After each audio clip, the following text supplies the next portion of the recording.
नमस्कार दोस्तों, 30 minute GS में आपका एक बार फिर से बहुत बहुत स्वागत है।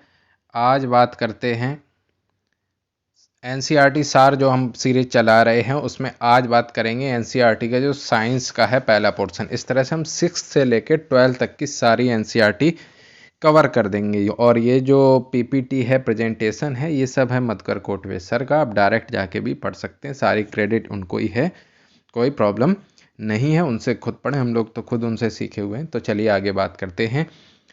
पहले ही है भोजन। भोजन यह कहाँ से आता है, तो इसमें हम देखेंगे भोजन के संगठक, यानी कि उसमें क्या क्या शामिल होता है, भोजन सामग्री कहाँ से प्राप्त होती है, और पौधों से मिलने वाला भोजन, जंतुओं से मिलने वाला भोजन और पोषण की अन्य विधियों के बारे में हम चर्चा करेंगे। भोजन किसे कहते हैं आप अच्छी तरह से जानते हैं कि भोजन की हमें ज़रूरत क्यों पड़ती है।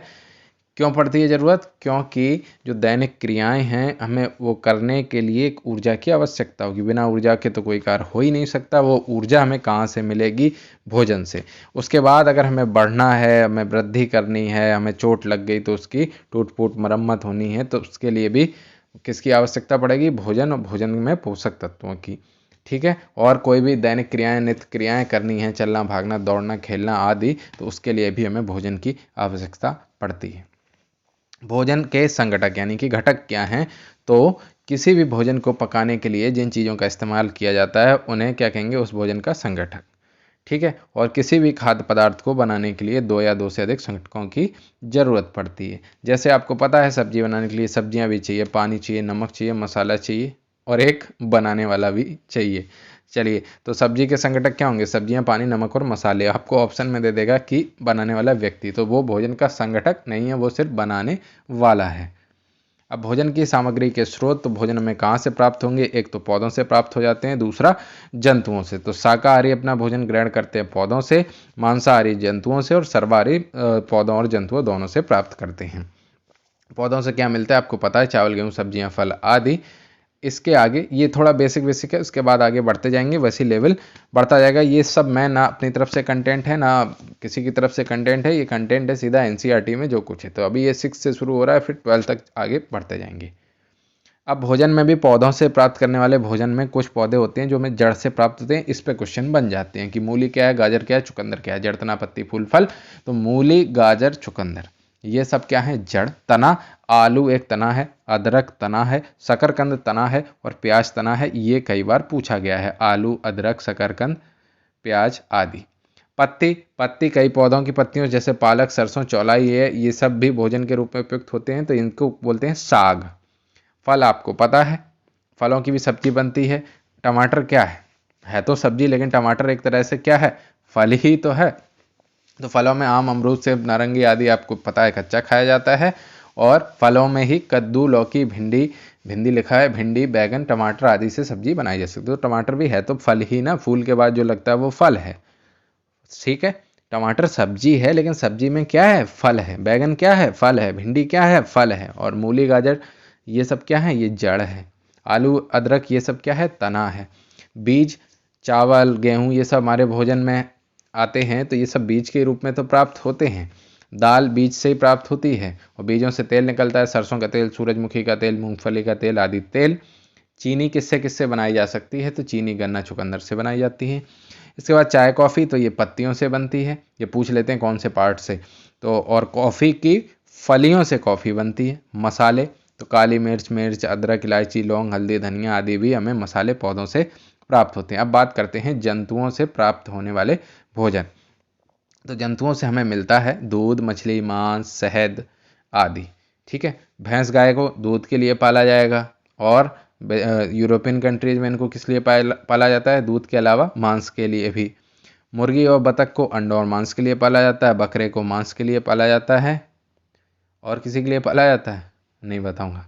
अंडे और मांस से भरपूर क्या मिलता है? प्रोटीन मिलता है भरपूर मात्रा में। शहद, तो मधुमक्खियों से प्राप्त होता है। ये फूलों से मकरंद लेकर शहद बनाती हैं। और शहद में होता क्या है? ये पूछा गया है क्वेश्चन कि शहद में क्या क्या है, तो शर्करा होती है, शहद में खनिज होते हैं और एंजाइम होते हैं। अब बात करें पोषण की विधियां की, तो कुछ स्वपोषी होते हैं, कुछ परपोषी होते हैं। जो अपना भोजन स्वयं बनाए वो स्वपोषी कहलाते हैं, जो अपना भोजन दूसरे से ग्रहण करें वो परपोषी कहलाते हैं। ठीक है। और स्वपोषी की विशेषता क्या है कि प्रकाश संश्लेषण की क्रिया द्वारा भोजन बनाते हैं। पौधे क्या होंगे? स्वपोषी। परपोषी जैसे जंतु हैं वो अपने भोजन के लिए अन्य जीवों पर निर्भर रहते हैं। शाकाहारी, मांसाहारी, सर्वाहारी ये सब परिपोषी होते हैं।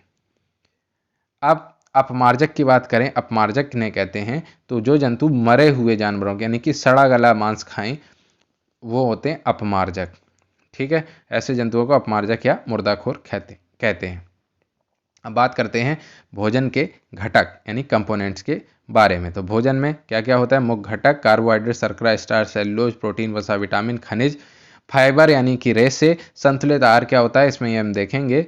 ठीक है, तो हमारे शरीर में कुछ पदार्थ भोजन के लिए आवश्यक होते हैं। इन पदार्थों को क्या कहते हैं? पोषक तत्व कहते हैं। भोजन के प्रमुख घटक क्या होंगे? कार्बोहाइड्रेट, प्रोटीन, वसा, विटामिन, खनिज, लवण। ठीक है, कार्बोहाइड्रेट को क्या कहते हैं? कार्बोहाइड्रेट को ऊर्जा देने वाला भोजन कहते हैं, जिससे हमें एनर्जी प्राप्त होती है। ज़्यादा मात्रा में मिलती तो फैट से भी है, लेकिन फैट का विखंडन करना बहुत मुश्किल होता है शरीर के लिए। कार्बोहाइड्रेट से विखंडन जल्दी होता है और एनर्जी फास्ट मिलती है।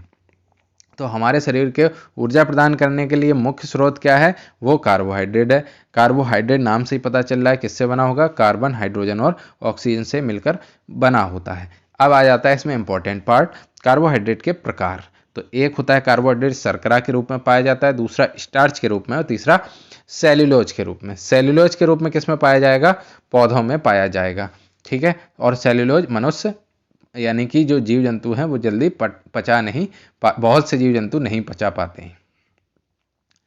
जैसे बात करें शर्करा या जिसको बोलते हैं शुगर, तो सबसे नहीं, ये सरल है, ग्लूकोज है सबसे सरल कार्बोहाइड्रेट। तो शर्करा या शुगर एक सरल कार्बोहाइड्रेट है जिसका स्वाद क्या होता है? मीठा होता है।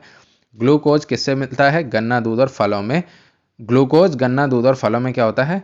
शुगर यानी कि शर्करा होती है। स्टार्च की बात करें, स्टार्च कैसा? ये ऑप्शन में आ जाते हैं। तो स्टार्च एक जटिल कार्बोहाइड्रेट है, यह एक स्वादहीन। ठीक है, ग्लूकोज कैसा होता है? मीठा। शर्करा कैसी होती है? मीठी। स्टार्च क्या होता है? स्वादहीन। कलर में कैसा होता है? सफ़ेद पाउडर।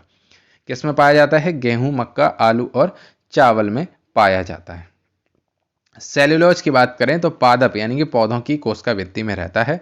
यह भी एक जटिल कार्बोहाइड्रेट होता है और मनुष्य का पाचन तंत्र सेल्यूलोज का पाचन करने में अक्षम होता है। एक चीज़ और बता दें, जैसे खरगोश होता है तो उसमें भी सेल्यूलोज का पाचन उतनी आसानी से नहीं हो पाता है, इसलिए खरगोश अपना मल पुनः खा लेता है जिससे उसके पोषक तत्व तो फिर से उससे ग्रहण कर सके। काफ़ी घिनौनी लेकिन अच्छी बात है। प्रोटीन की बात करें तो प्रोटीन किस लिए? शरीर के विकास में और ऊतकों की मरम्मत में काम आता है प्रोटीन। और प्रोटीन को क्या कहते हैं? शरीर की वृद्धि वाला भोजन कहा जाता है। कहाँ से प्राप्त होता है? दूध, अंडे, मांस, मछली और दाल में प्रोटीन पाया जाता है। प्रोटीन का अणु कई छोटे छोटे अणुओं से मिलकर बना होता है, ये इंपॉर्टेंट है, जिनको क्या बोलते हैं? Amino acid. तो प्रोटीन का निर्माण किसके जोड़ से होता है? एमिनो एसिड्स के जोड़ से। इसमें अगला इंपॉर्टेंट पॉइंट है कि एक वयस्क के शरीर को प्रति किलोग्राम वजन के हिसाब से, यानी कि अगर आपका वजन है 70 किलो तो उस हिसाब से आपको प्रतिदिन 1 ग्राम प्रोटीन प्रति किलोग्राम है ना, तो 70 ग्राम प्रोटीन प्रतिदिन आपको आवश्यक हो जाएगा। जितना किलोग्राम वजन उतना ग्राम प्रोटीन आपको आवश्यक है प्रतिदिन वयस्क को। ठीक है, लेकिन बढ़ते बच्चों और गर्भवती महिलाओं को इससे अधिक प्रोटीन की आवश्यकता होगी। ये तो आपको समझ में आता है। फैट यानी कि वसा की बात करें तो वसा का निर्माण कार्बन, हाइड्रोजन और ऑक्सीजन से होता है। फैट मिलता कहाँ से? मक्खन, घी, दूध, अंडे की जर्दी, सूखे मेवे और तेल में प्रचुर मात्रा में क्या होता है? फैट होता है।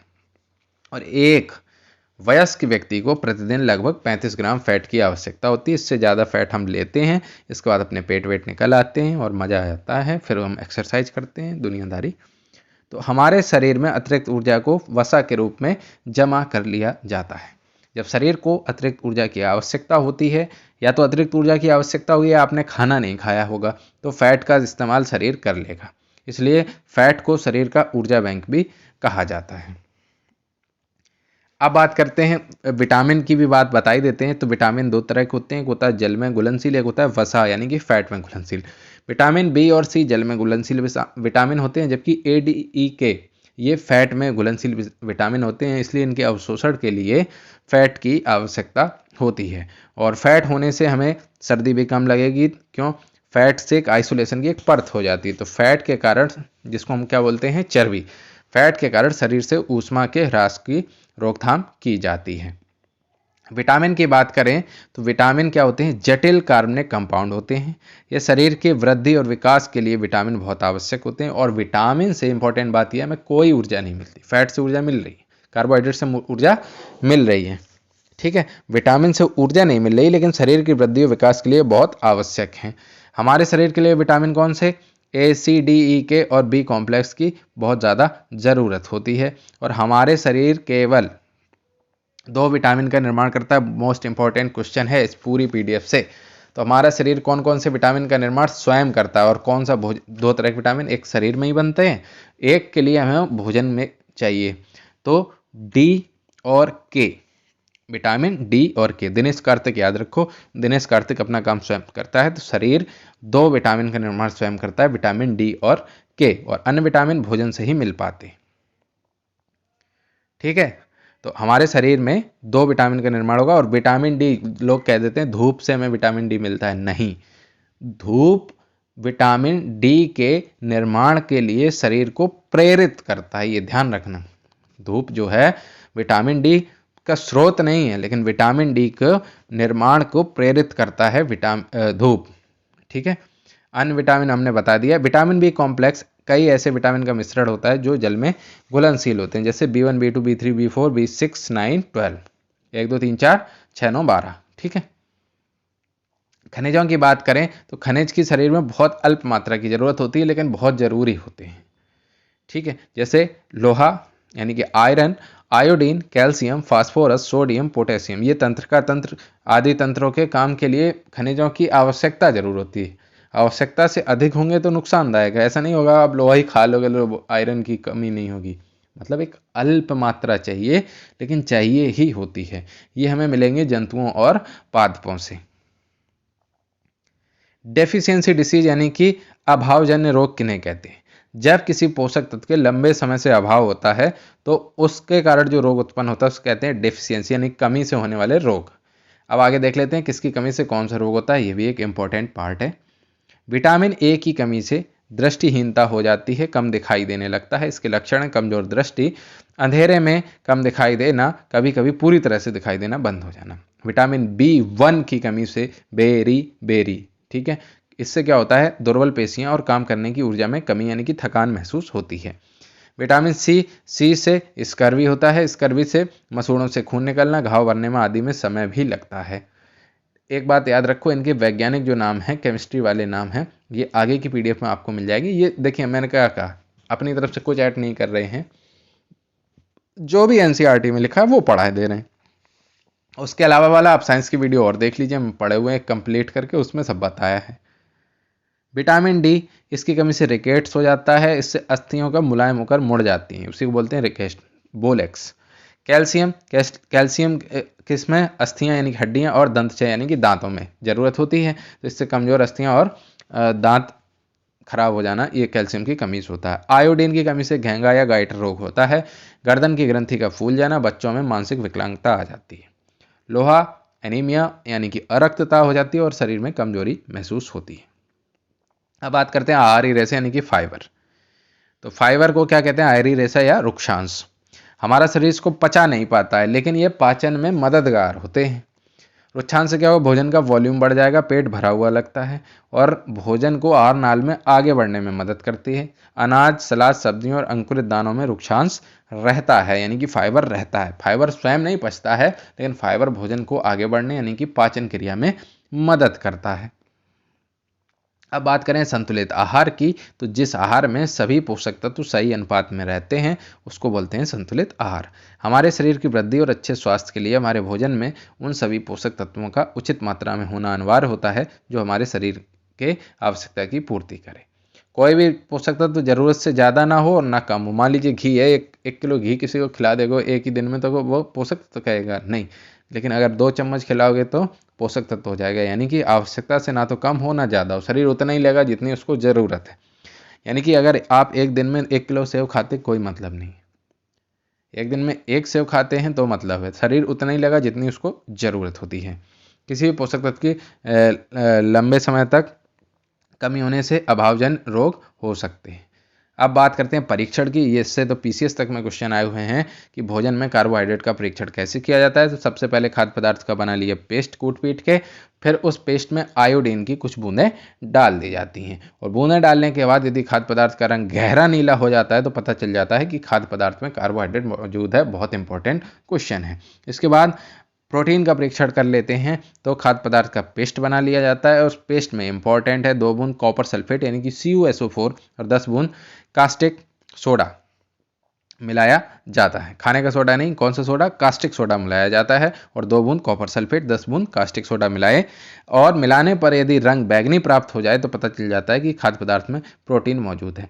अब फैट का परीक्षण बहुत आसान है। खाद्य पदार्थ को एक कागज में लपेटकर मसला जाता है, और सावधानी ये रखनी होती है कि कागज फट ना जाए, तो हमें पता ही है। उसके बाद कागज को फैलाकर रोशनी में देखा जाता है। यदि कागज पर धुंधले धब्बे दिखाई दें और कागज अल्प पारदर्शी यानी कि थोड़ा सा प्रकाश आर पार जा सके, तो इससे पता चल जाता है कि खाद्य पदार्थ में फैट मौजूद है। अब बात करते हैं चैप्टर 3 की, यानी कि तंतु से वस्त्र तक का सफर। तो इसमें पढ़ेंगे तंतु, तंतु के प्रकार, प्राकृतिक तंतु, संश्लेषित तंतु, कपास, जूट, ऊन और रेशम।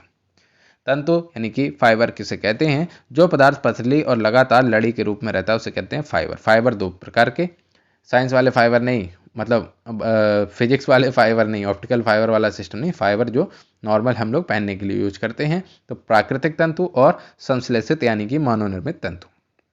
प्राकृतिक तंतु किन्हें कहते हैं, वे तंतु पौधों या जंतुओं से मिलते हैं, उन्हें प्राकृतिक तंतु कहते हैं। उदाहरण रुई, जूट, रेशम, ऊन। प्राकृतिक तंतु 2 प्रकार के, पादप से प्राप्त होने वाले पादप तंतु और जंतुओं से प्राप्त होने वाले जंतु तंतु। रुई और जूट किससे मिलते हैं, पौधों से मिलते हैं, तो वो कहलाएंगे पादप तंतु। रेशम और ऊन किससे मिलेंगे, जंतुओं से मिलते हैं, तो ये हो गए जंतु तंतु। अब बात करते हैं संश्लेषित तंतु। जिस तंतुओं का निर्माण यानी कि फाइबर का निर्माण मनुष्य के द्वारा होता है उसे संश्लेषित या संश्लिष्ट तंतु कहते हैं। उदाहरण के लिए नायलॉन, एक्रिलिक, पॉलिएस्टर आदि। अब बात करें कपास, बहुत इंपॉर्टेंट है, हर जगह क्वेश्चन आते हैं छोटे से लेकर बड़े एग्जाम में कि किस तरह की मिट्टी चाहिए होती है कपास के लिए। एक तो खुला मौसम होना चाहिए, उष्ण यानी कि गर्म जलवायु होनी चाहिए, और खेती के लिए काली मिट्टी सबसे उपयुक्त होती है। काली मिट्टी पाई कहाँ जाती है, तो महाराष्ट्र, गुजरात, हरियाणा, पंजाब, राजस्थान, तमिलनाडु और MP में, जिसमें काली मिट्टी आपको महाराष्ट्र में मिल जाती है, काली या लाल के आसपास। तो महाराष्ट्र, गुजरात, इसके बाद तमिलनाडु और MP में काली मिट्टी मिल जाती है। इसके अलावा पंजाब, हरियाणा, राजस्थान में भी इसकी खेती होती है। कपास के उपयोग आपको पता है, नहीं बता रहे। जूट की बात करें तो जूट या पटसन को जूट के पौधे के तने से निकाला जाता है। इंपॉर्टेंट पार्ट ये है, पूछ लेते हैं जूट कहाँ से निकाला जाता है, पत्ती है, फूल है, फल है, क्या है, जड़ है, तो जूट पौधों के तने से। इसके लिए क्या करते हैं, वो तने को पूरा पानी में डाल दिया जाता है, जिसके बाद वो पूरा तना जब सड़ जाता है तब उसमें रेशे निकलते हैं, तो इसी तरह जूट निकाला जाता है। जूट की खेती बरसात के मौसम में होगी। जूट को चाहिए पानी पर्याप्त, चिकनी मिट्टी सबसे उपयुक्त मानी जाती है, और कहाँ होगी, गंगा और ब्रह्मपुत्र के डेल्टा वाले क्षेत्रों में, यानी कि बिहार बंगाल के पास वाले क्षेत्रों में जूट की खेती पर्याप्त मात्रा में होती है। इसके अलावा अगर बाहर के देशों की बात करें और पड़ोसी देश की बात करें तो बांग्लादेश में सबसे ज़्यादा जूट की खेती होती है।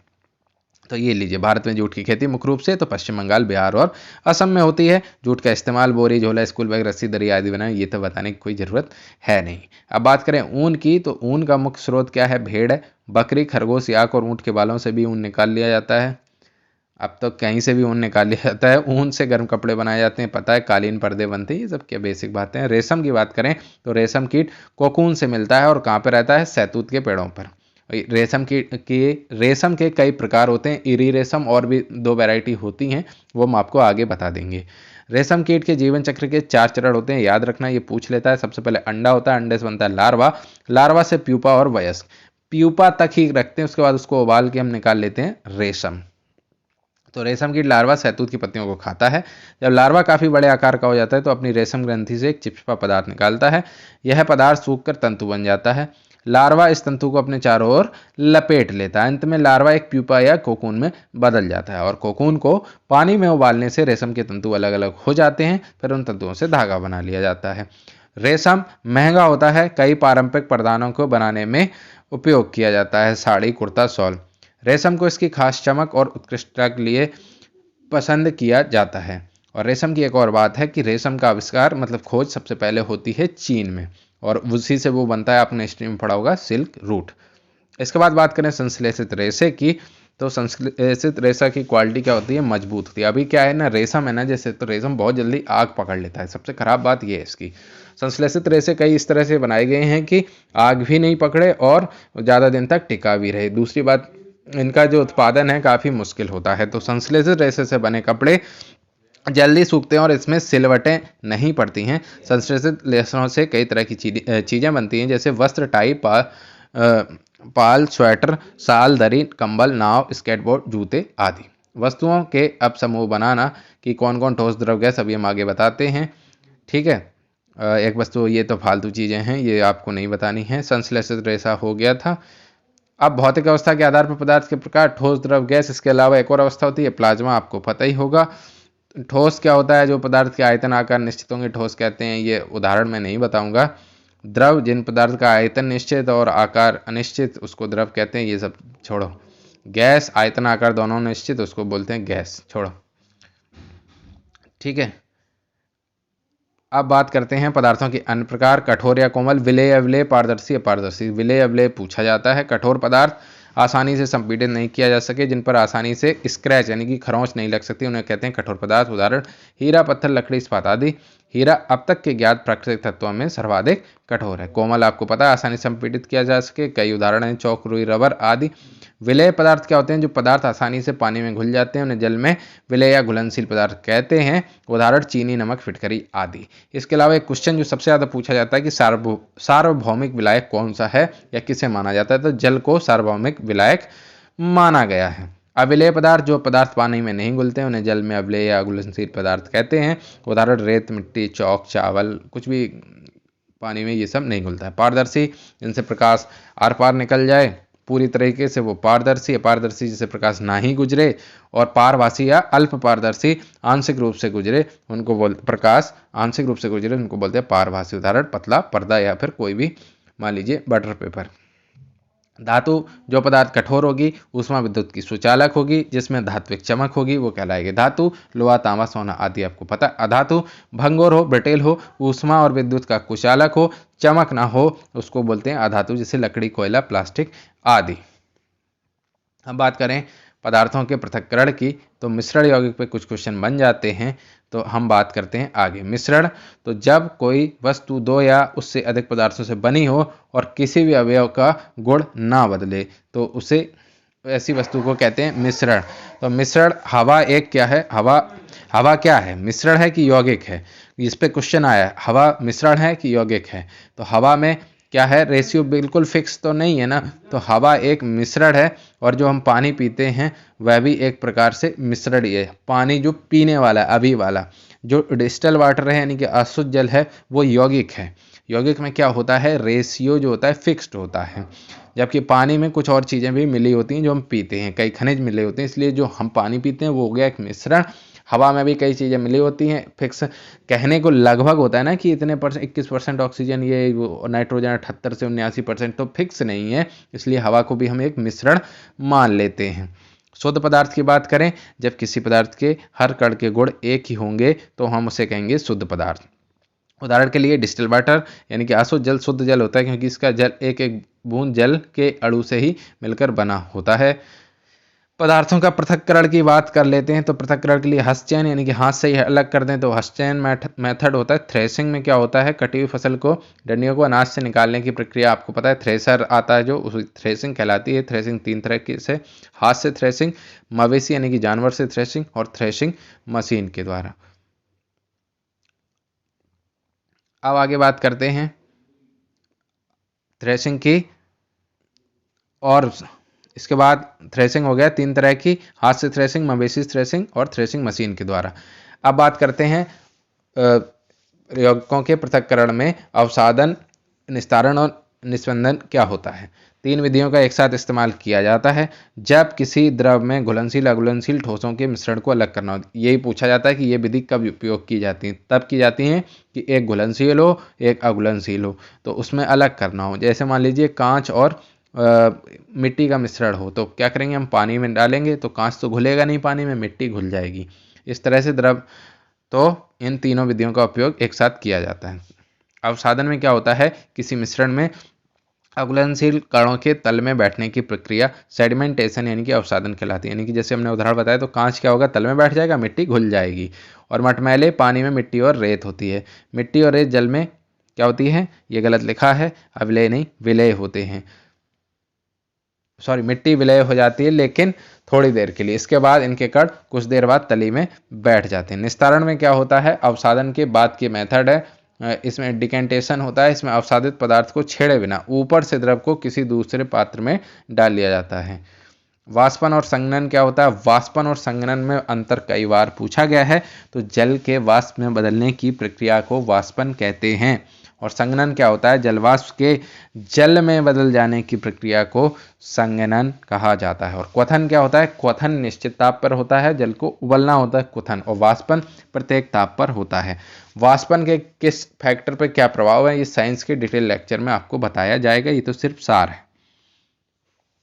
तो किसी भी घुलनशील ठोस को जल से अलग करने के लिए वाष्पन और संघनन विधि का उपयोग किया जाता है। जैसे नमक के घोल से नमक प्राप्त करने के लिए कौन सी मेथड करेंगे, वाष्पन। इसमें क्या होगा, पानी उड़ जाएगा, नीचे क्या बचेगा, नमक। वाष्पन और संघनन की प्रक्रिया द्वारा ही समुद्र के पानी से नमक बनाया जाता है। अब बात करें सांद्र विलयन और तनु विलयन की। जब किसी विलयन में और अधिक विलय नहीं मिलाया जा सकता तो ऐसे विलयन को क्या कहेंगे, सांद्र विलयन यानी कि कंसंट्रेटेड। लेकिन यदि किसी विलयन में और अधिक विलय मिलाया जा सकता हो तो ऐसे विलयन को क्या कहते हैं, तनु विलयन कहते हैं। अब बात करते हैं हमारे चारों ओर के परिवर्तन के। मुख्यतः दो प्रकार के परिवर्तन होते हैं, एक उत्क्रमणीय परिवर्तन, एक होता है अनुत्क्रमणीय परिवर्तन। तो जब किसी परिवर्तन को पलटा जा सके, उत्क्रमित किया जा सके, तो उसे कहेंगे उत्क्रमणीय परिवर्तन। जैसे बर्फ को पिघल रही है, उसको हम जमा सकते हैं वापस से, कागज को मोड़ रहे हैं, कागज को वापस से खोल सकते हैं, पानी से भाप बना सकते हैं, भाप को ठंडा करके पानी बना सकते हैं। तो ये हो गया उत्क्रमणीय। तो इस प्रकार के परिवर्तन के कारक को हटा लेने से परिवर्तन को बदला जा सकता है। अनुत्क्रमणीय परिवर्तन में क्या होता है कि उनको वापस से उस स्थिति में नहीं लाया जा सकता। उदाहरण जैसे खाना, भोजन पकाना, खाने को बना लिया तो क्या वापस कच्ची सब्जी में बनाया जा सकता है, नहीं। आप बढ़ गए तो क्या आपको छोटा किया जा सकता है, नहीं। मोमबत्ती को जला दिया गया, मोमबत्ती वापस प्राप्त की जा सकती है, नहीं। तो ये क्या है, अनुत्क्रमणीय परिवर्तन। परिवर्तन के दो प्रकार, भौतिक परिवर्तन और रासायनिक परिवर्तन। भौतिक परिवर्तन मतलब जिस परिवर्तन के बाद किसी नए पदार्थ का निर्माण ना हो, वही पदार्थ बना रहे या कम हो जाए, तो वो होगा भौतिक परिवर्तन। ज़्यादातर भौतिक परिवर्तन कैसे होते हैं, उत्क्रमणीय होते हैं। जैसे बर्फ का पिघलना भौतिक परिवर्तन का उदाहरण, गुब्बारे का फूलना भौतिक परिवर्तन है। हवा निकाल दो, वापस से गुब्बारा लगभग पिछले शेप में प्राप्त हो जाता है। जब बर्फ पिघलती है तो कोई नए पदार्थ तो बनता नहीं है, बर्फ में भी पानी के अणु होते हैं, तरल में भी वही अणु होते हैं। जब कागज से मोड़ के नाव बनाते हैं तो नए पदार्थ का निर्माण तो होता नहीं है। तो ये हो गया भौतिक परिवर्तन के उदाहरण। रासायनिक परिवर्तन क्या होता है, जब नए पदार्थ का निर्माण हो जाए परिवर्तन के बाद। और ज़्यादातर रासायनिक परिवर्तन क्या होते हैं, अनुत्क्रमणीय परिवर्तन होते हैं। जैसे मोमबत्ती को जला दिया, क्या वापस प्राप्त की जा सकती है, नहीं। लोहे में जंग लग गई तो क्या वापस पुरानी जैसा लोहा प्राप्त किया जा सकता है, नहीं। भोजन का पकना, ये भी रासायनिक परिवर्तन का उदाहरण है, इंपॉर्टेंट है। भोजन का पकना किस परिवर्तन का उदाहरण है, तो रासायनिक परिवर्तन का उदाहरण है। क्यों, क्योंकि ये अनुत्क्रमणीय है और रासायनिक गुणों में बदल जाता है, नए पदार्थ बन जाते हैं उसके मिक्सचर से। जब भी किसी पदार्थ का दहन होता है, उससे क्या होता है, उस पदार्थ से क्या बनते हैं, ऑक्साइड बनते हैं, यानी कि नया पदार्थ बनता है। तो दहन भी हो गया रासायनिक परिवर्तन। भोजन के पकाने पर भी नए पदार्थों का निर्माण होता है। लोहे में लगा हुआ जंग क्या होता है, लोहे का ऑक्साइड होता है, यानी कि जंग लगने पर नया पदार्थ बनता है। परिवर्तन के कारण क्या हो सकते हैं, या तो किसी बल के कारण या ऊष्मा के कारण। बल के कारण कई पदार्थों में परिवर्तन होता है, जैसे लोहे पर हथौड़ी से प्रहार करो तो अपनी आकृति बदल लेता है, लेकिन वो उत्क्रमणीय परिवर्तन हो गया। ऊष्मा से भी कई तरह के परिवर्तन हो सकते हैं। बर्फ को सामान्य ताप पर रखा जाता है, बर्फ पिघल जाएगी ऊष्मा देने पे। मोमबत्ती जलाया जाता है, इसके कारण निकलने वाली ऊष्मा से मोम पिघल जाता है। तो मोमबत्ती जलना रासायनिक परिवर्तन का उदाहरण है और ऊष्मा के कारण होता है। ऊष्मा के कारण हम भोजन को भी पकाते हैं। अब बात करते हैं पौधों के बारे में। तो पौधे तीन वैरायटी, शाक है, झाड़ी है, वृक्ष है। शाक, झाड़ी, वृक्ष में मूल कंसेप्चुअल अंतर क्या है, ये भी आप समझ लीजिए। जो पौधे बहुत छोटे होते हैं वो कहलाते हैं शाक। जो पौधे लगभग मनुष्य के आकार के होते हैं लेकिन बहुत बड़े नहीं होते, वो कहलाते हैं झाड़ी। और जो बहुत बड़े पौधे होते हैं वो कहलाते हैं वृक्ष। तो शाक की बात करें, इनका आकार इतना छोटा होता है, इनके तने मुलायम होते हैं। शाक की ऊंचाई हम लोगों की ऊंचाई से कम होती है। उदाहरण गेहूं, धान, बंद गोभी, घास, पुदीना, ये सब क्या है, शाक। ठीक है। झाड़ी, झाड़ी क्या होते हैं, झाड़ी मध्यम प्रकार की होती है। झाड़ी की ऊंचाई तुम्हारी ऊंचाई की लगभग समान होती है।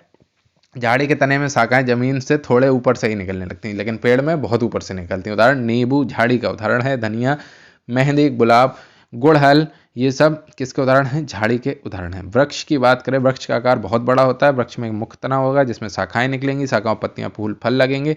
आपको वृक्ष पता है, आम, बबूल, नीम, नारियल आदि।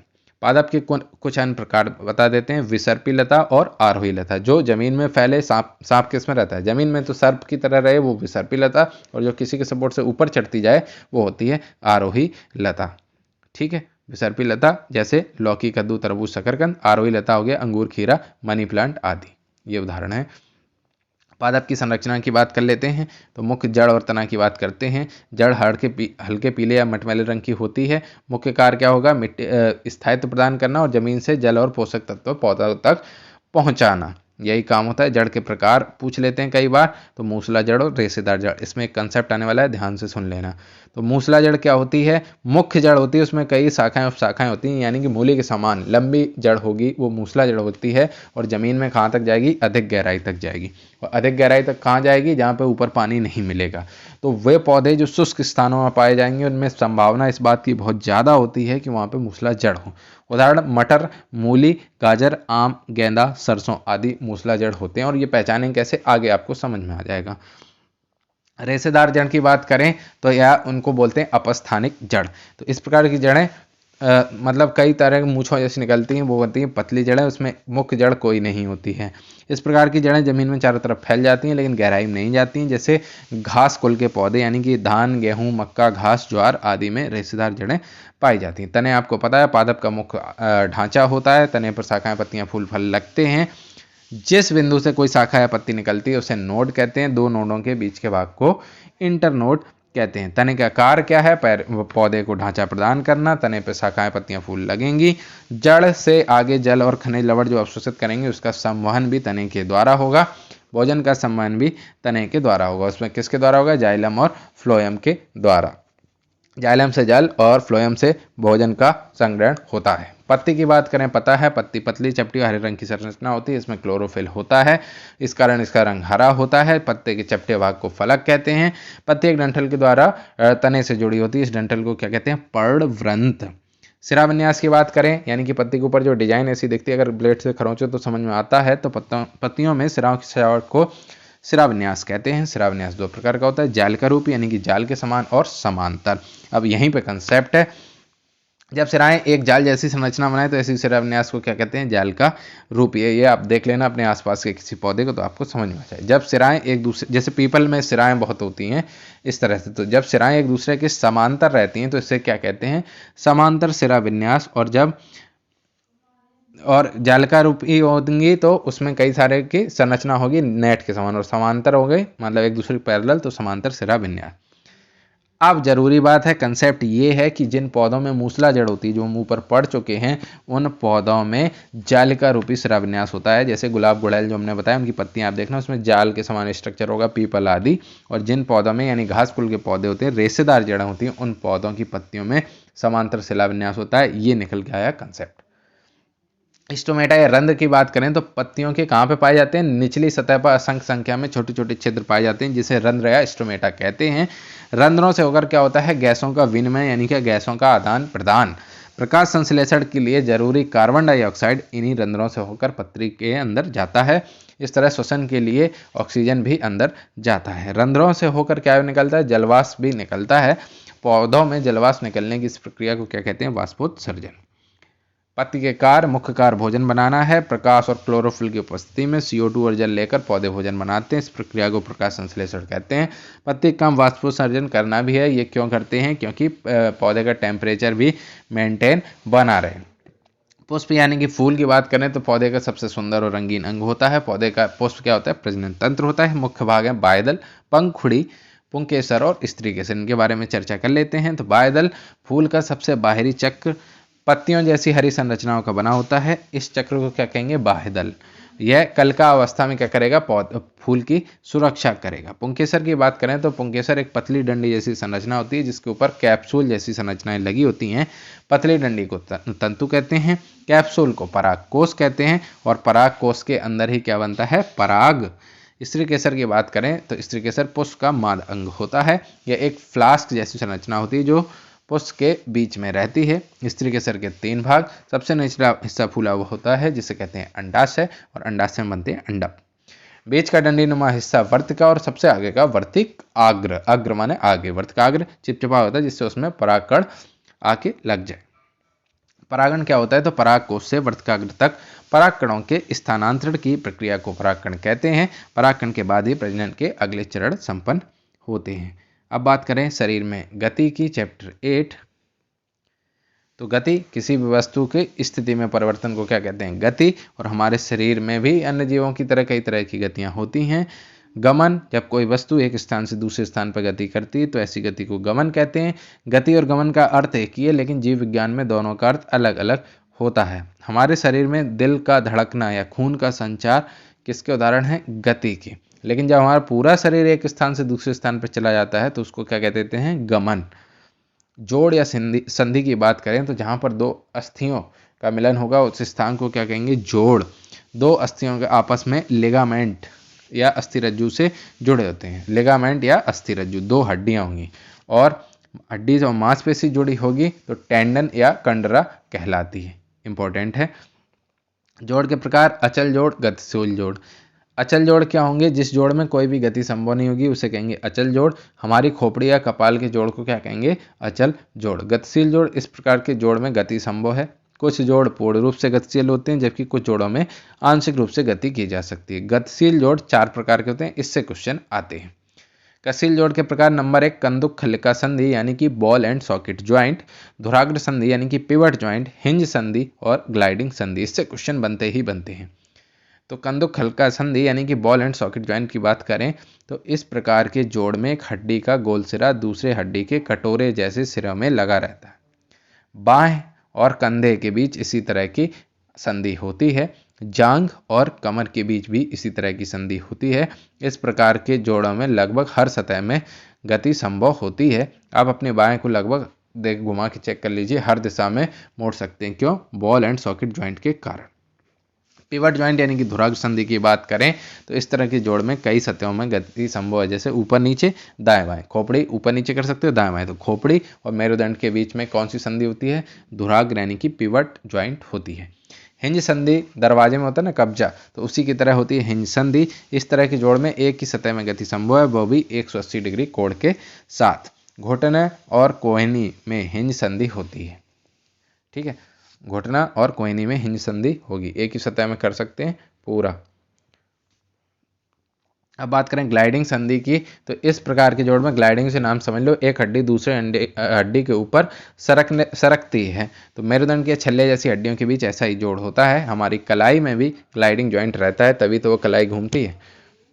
और अब बात करें सजीव विशेषताएं और आवास के बारे में बात कर लेते हैं। सजीवों के लक्षण बात कर लेते हैं। तो सजीवों में सबसे पहले पोषण होगा, फिर वृद्धि भी होगी और श्वसन भी करेंगे, तभी ये तीनों क्वालिटी होंगी, तभी उसको कहेंगे सजीव।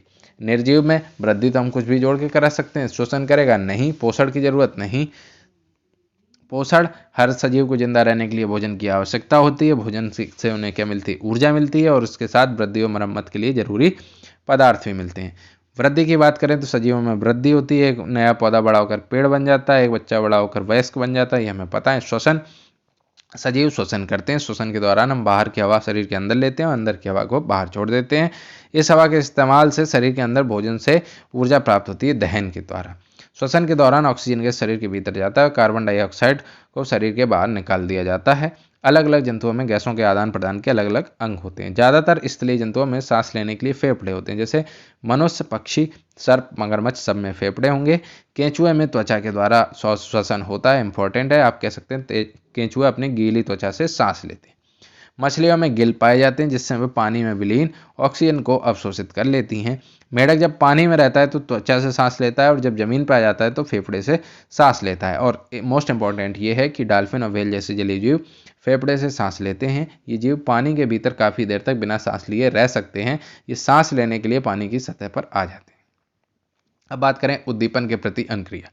हर सजीव बाहरी उद्दीपन के प्रति अनुक्रिया करता है। जैसे आपको ठंड लगे तो हम गर्म कपड़े पहन लेते हैं। कई फूल ऐसे हैं, सूरज जैसे निकलेगा वो खिल जाते हैं, शाम को बंद हो जाते हैं। छुई-मुख की पत्तियां छूने से कुम्हला जाती हैं। ठीक है, अब उत्सर्जन की बात करते हैं। शरीर से अपशिष्ट पदार्थों को बाहर निकलने की प्रक्रिया को उत्सर्जन कहेंगे।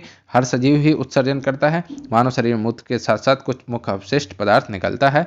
सांस छोड़ते समय हमारे शरीर से CO2 गैस निकलती है, यह भी एक अपशिष्ट पदार्थ है।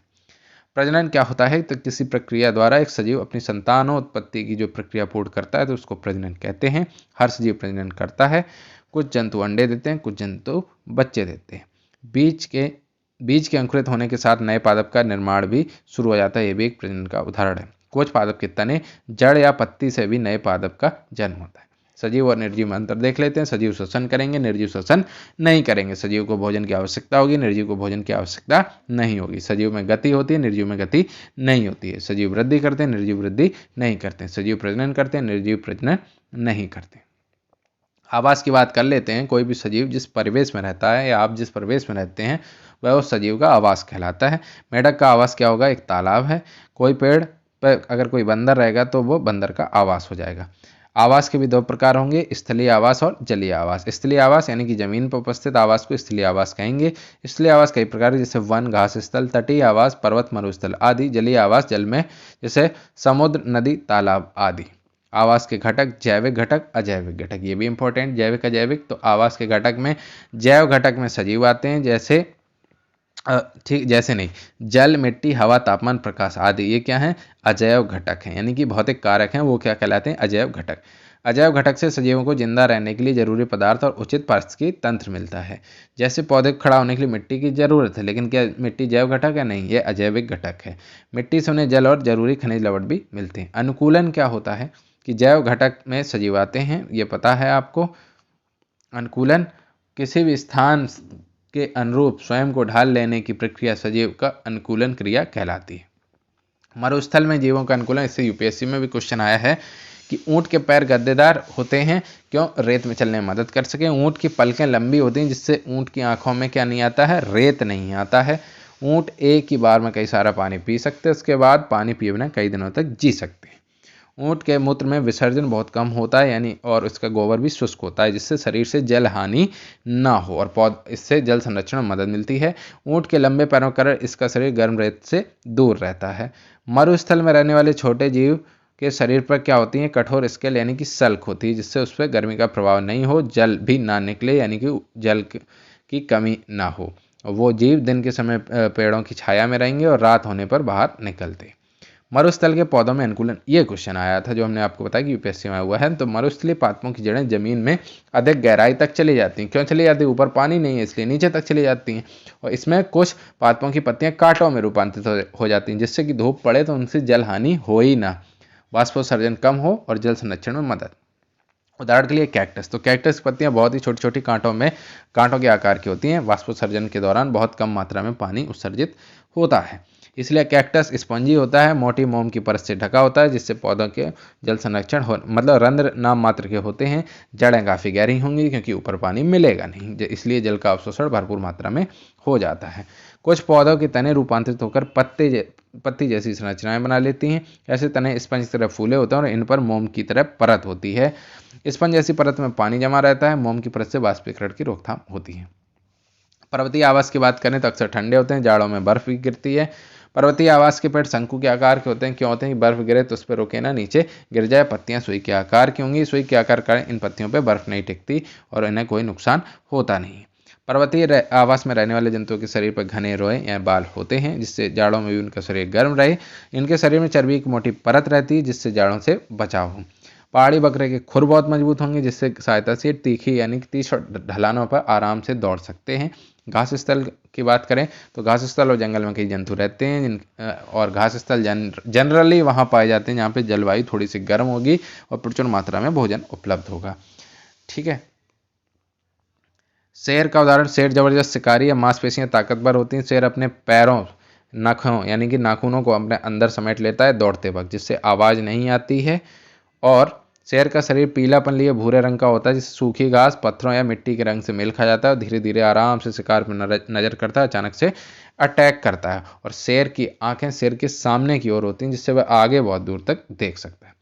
बाघ भी इसी तरह है, जबरदस्त शिकारी है, उस पर काली धारियां होती हैं और शिकारी को ये लगता है कि कोई लंबी घास है। हिरण का उदाहरण, हिरण बहुत तेज दौड़ता है, फुर्ती से दौड़कर अपनी जान भी बचा लेता है। और हिरण की सुनने की शक्ति बहुत प्रबल होती है, वह आने वाले खतरे को भांप लेता है। हिरण की आंखें सिर के बगल में होती हैं, शेर की सामने होती है तो दूर तक देखता है। हिरण की आंखें साइड में होती हैं, इसलिए वह पीछे भी देख लेता है। ठीक है। अब बात करें कुछ जलीय जीव और के बारे में, तो मछली अपने धारा रेखी शरीर के कारण आसानी से पानी में तैर लेती है। अपने गिल से पानी में मिले ऑक्सीजन को ग्रहण करती है और श्वसन करती है। ऑक्टोपस धारा रेखी शरीर होता है? नहीं, बिल्कुल नहीं होता है। अपने शरीर को किसी भी आकार का बना लेता है और अपने शरीर का रंग आसपास के माहौल के अनुरूप बदल लेता है, जिससे वो छिप जाता है। और जब उसके दुश्मन उसके पीछे पड़ते हैं तो एक तरल पदार्थ छोड़ता है स्याही के जैसा, तो उससे क्या है वो कंफ्यूज हो जाता है ना शिकारी और उसको छोड़ देता है, वो भाग जाता है। मेढक की बात करें, मेढक के पिछले पैर लंबे होते हैं, ये अनुकूलन के अंतर्गत चल रहा है, जिसकी वजह से वह जंप मार रहा है। किसी को जंप मारना है तो पैर तो लंबे होने ही चाहिए। और पिछले पैरों की, आगे की नहीं, पिछले पैरों की उंगलियों के बीच झिल्ली होती है चप्पू की तरह, और ये तैर भी सकता है। मेढक अपनी चिपचिपी जीभ से शिकार पकड़ता है। चिपचिपी जीभ फेंकी, लंबी जीभ होती है, उसमें कीट चिपक गया और खींच लेता है। जलीय पादप बात करें तो 3 प्रकार के होंगे। कुछ ऐसे होंगे जिनकी जड़ें बिल्कुल तालाब के तल से लगी होंगी और पत्ती जल के ऊपर होगी। अब चूंकि पत्ती जल के ऊपर है तो इसकी डंठल लंबी होगी और खोखली होगी। कुछ पौधे पानी में पूरी तरह डूबे होते हैं और पौधों की पत्तियां अगर मोटी होंगी तो उनमें प्रतिरोध ज़्यादा लगेगा, वो बह जाएंगे, टूट जाएंगे। इसलिए पत्तियां फीते के समान होंगी, पतली होंगी या जगह जगह से कटी होंगी, जिससे धारा का, स्पीड का कोई फर्क नहीं, बहुत आराम से स्टेबल रहेंगी। इससे पानी की धारा से भी पत्तियों को कोई नुकसान नहीं होगा। पौधे पानी के ऊपर तैरते रहते हैं। पौधों के पत्ते अक्सर बड़े आकार के होते हैं। ये पत्ते स्पंजी होंगे, इनके ऊपर मोम की परत होती है। अब आगे बात करेंगे अगले वीडियो में। तो ये हो गया साइंस का, एनसीईआरटी सार ही चल रहा है, आगे एनसीईआरटी जितना साइंस आता जाएगा सब आपको बताते जाएंगे। चिंता मत करिए, चैनल को सब्सक्राइब कर लीजिए और बाकी लोगों के साथ शेयर कर लीजिए। बहुत बहुत धन्यवाद।